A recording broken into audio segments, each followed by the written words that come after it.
Hi guys, welcome back to the channel. I was going to do a full watch along, sorry about that, breakdown.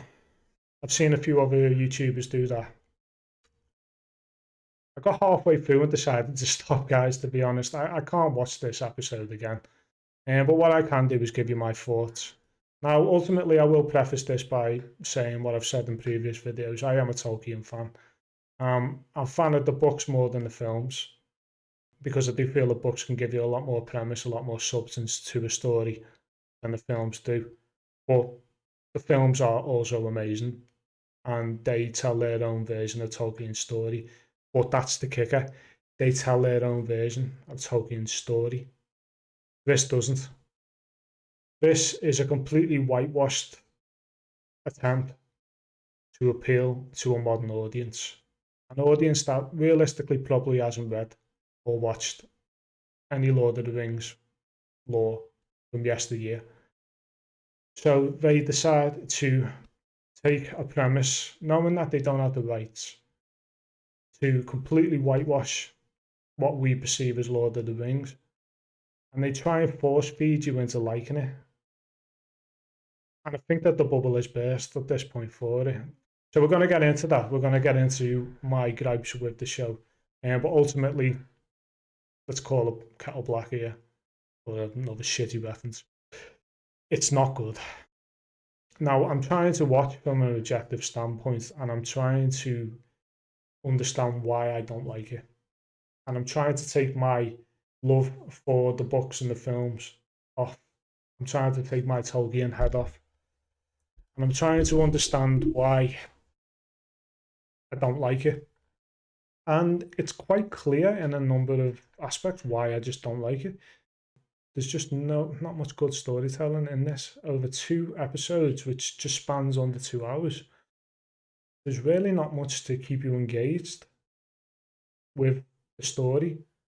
We're going to go through a few points, and if you get value from this, then give us a like and a subscribe. If you get value from my opinions, we'll get into it. Who's it for? Like I just prefaced, it's not for fans of the originals, fans of the original stories, fans of the original films, because it isn't anything linked directly to them.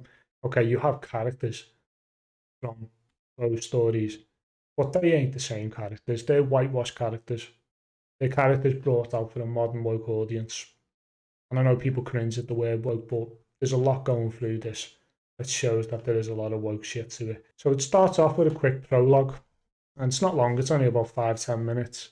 Now, this is designed to try and make you fall in love with Galadriel's mission.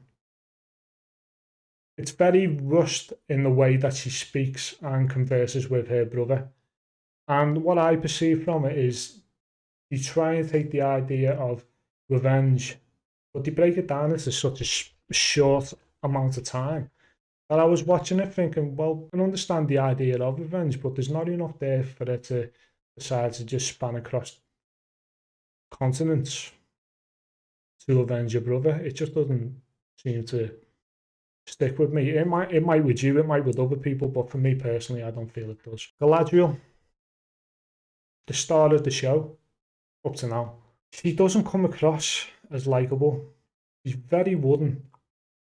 And her character arc, which I'll go into more later, it doesn't come across as a believable character arc. And I know it's fantasy, but let's get into the idea of what they're trying to perceive with a character like Galadriel. She's instantly from the off, she's a badass bitch. She's an incredible soldier. She's a commander. She's an elite fighting machine off the bat. But why make her so macho? Why make her so standoffish? Because there's no reason at the start of somebody's character arc to make them incredibly macho in my eyes, and then watch them just stay that way all the way through. Because there's no reason to keep her macho. You could keep her more feminine and also add in certain points throughout the episodes that make you really fall in love and believe the character, because I just don't. I don't believe this whole machismo side to it. It just doesn't seem right. It doesn't seem believable. She's emotionless. She doesn't have any emotion at all. She's very closed off, and she uses 2 or 3 facial animations at best. You'll go from disappointed to pissed off to looking like somebody just farted in an elevator. And there's not really much of a change between those 3. And over the span of the 2 episodes that I watched, it didn't really change much at all. And I don't put that down to the actress, Morphy Clark. I've got no doubt she's a good actress. I just feel that she's probably been told in this role that this is the emotion that we're trying to give, or lack of emotion, for Galadriel. So there's a scene with the snow troll, and that's supposed to make you believe that Galadriel is this incredible fighter, and she's supposed to be able to dispatch a 12 to 15 foot snow troll without the help of her soldiers, by the way. She does this all single handedly. She jumps off one of the soldiers' sword, and that is not a euphemism. She jumps off one of her fucking soldiers' sword, flies through the air like fucking Neo, and slices this thing down. And then just to finish off, she spins a fucking sword around like it's a Final Fantasy VII battle ending scene where Cloud spins his fucking Buster Sword around. And if you don't get that reference, it's from this game here, which I'm a massive fan of. And if you're not, then you're not a cool kid. If you are, then you're a cool kid. Now, what does that show? Because, again, going back to character arcs, it doesn't show much about her character arc at all. It just shows that she's an incredibly strong character from the beginning. But then in 2022, in this modern age of equality, or what people perceive as equality, everybody has to be the same. Everybody has to be the best version of themselves. When in reality, that's not the way the world works. And I feel it does a lot more damage to the watching audience to make people try and believe that. You don't go through life without struggles that make you better. And I feel like Galadriel's character does a lot to damage that effectively by just making her the dog's bollocks from the start. Now, we go to the Harfoots, which are absolutely hobbits. Tolkien said so much. At the very beginning of the Fellowship of the Ring, he gives a brief understanding of hobbits, stores, Fallowhides, and Harfoots. Now, for the show's writers to completely try and whitewash that, it'll only work with people who haven't read the books. It will only work with those people. Anybody else will understand and perceive that as bullshit. So again, going back to our gripes as original fans, it's because they're trying to lie to us in the face when we know better. It goes on. Harfoots, hobbits. Now, there's been all talk about, making them different colours and races and stuff, and there's 100,000 videos out there going into that. But I feel that there's probably more important things to talk about in terms of the plot and whatnot. The general bullshit of the show. I'll leave the arguments about race and stuff to other people. Elrond. Elrond in the books and Elrond in mostly in the films, you get a really good understanding of Elrond's character.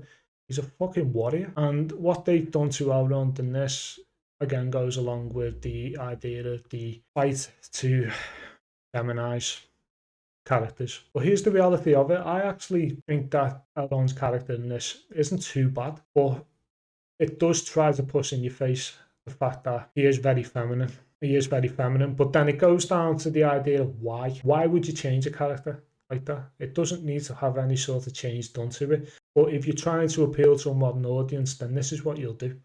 You will do that. You will make Elrond into more feminine for no reason at all, but just to push agendas. And that's what it is. The High King Gil-galad. You got this fucker looking like Tommy Wiseau. And that's all I'm going to say about it. Comes across as very staunch, very brash, loads of bravado. And I'm watching it thinking, fucking Tommy Wiseau. And if you haven't seen The Room, then you're missing out. Go and watch it. It's the greatest film in the world, and it's the shittest film in the world at the same time. Go and watch it. There's no payoff. There's no build-up. There's no build-up with Galadriel. There's no build-up into who she's supposed to become because she's a badass from the start. He tried to throw too many stories into 2 hours. It almost feels like watching The Walking Dead, the later seasons, where they try and intertwine of 6 or 7 plot points. And it comes across as rushed. Whereas you have, I think it's 10 episodes, I might be wrong, but if it's 10 episodes, there's a lot of room to build characters and backstory. But it feels like they're just trying to jump from one scene to the next to get the next story out with any sort of real substance or purpose to that story. That you come to the end of the episode and you don't really have any sort of thought about it. It's just forgettable. And I think that's the worst point about it. It's really forgettable. I watched it and I tried to keep an open mind, but it isn't made for me. And it probably isn't made for you if you're an original fan of Tolkien. Anyways, guys, thanks very much if you made it to the end of the video. I really do appreciate you giving me the time to give my thoughts, views, and opinions on the Rings of Power. I'm going to continue watching it because I'm a glutton for punishment. And if you're interested in any more commentary, then please check out my channel and give me a like and subscribe. And we'll see you in the next one.